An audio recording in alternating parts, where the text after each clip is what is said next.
سلام، کاظمی هستم، کارشناس فروش صنعتی شرکت آپادانا. خیلی خوشحالم که در خدمتتون هستم. امروز می‌خوایم اولین قسمت از سری برنامه‌های معرفی تصمیم‌های صنعتی رو شروع کنیم. صحبت‌هامون رو با تصمیم ویبلت شروع می‌کنیم.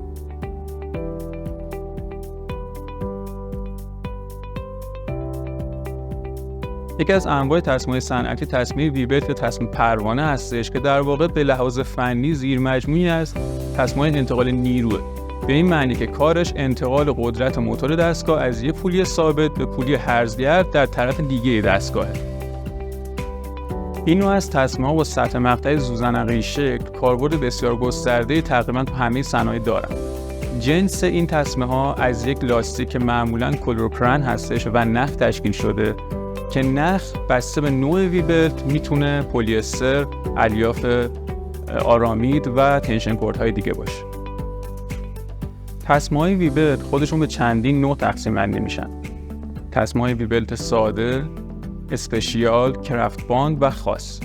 تصمیم‌های ویبلت ساده و به طور کلی تصمیم‌های ویبلت رو میان بر اساس سطح مقطع زوزنقی شکلشون نامگذاری میکنن و این به صورت یک استاندارد پذیرفته شده و همه برندهای تولید کننده تصمیم‌های ویبلتشون رو بر این مبنا و بر اساس این استاندارد نامگذاری میکنن. این استاندارد و نامگذاری به این صورته که میان قاعده بزرگ و ارتفاع سطح مقطع زوزنقی شکل تصمیم‌ها رو اندازه میگیرن و بر اساس این اندازه‌ها اونها رو با حروف انگلیسی A, B, C یا D نامگذاری میکنن و طول تصمیم رو هم بر حسب اینچ گزارش میکنن. مثلا تصمیم B72 تصمیمی هستش که دارای اندازه قاعده بزرگ 17 میلیمتر، ارتفاع 11 میلیمتر، طول 72 اینچ یا 1828 میلیمتر هست.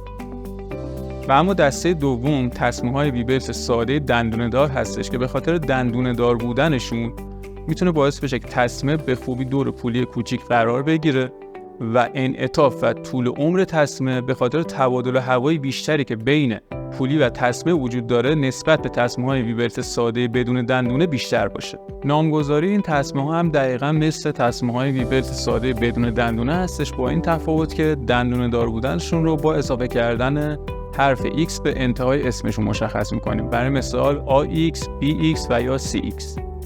ممنون از اینکه ما رو تماشا کردید. امیدوارم که براتون مفید بوده باشه و در قسمت‌های بعدی هم با ما همراه باشید.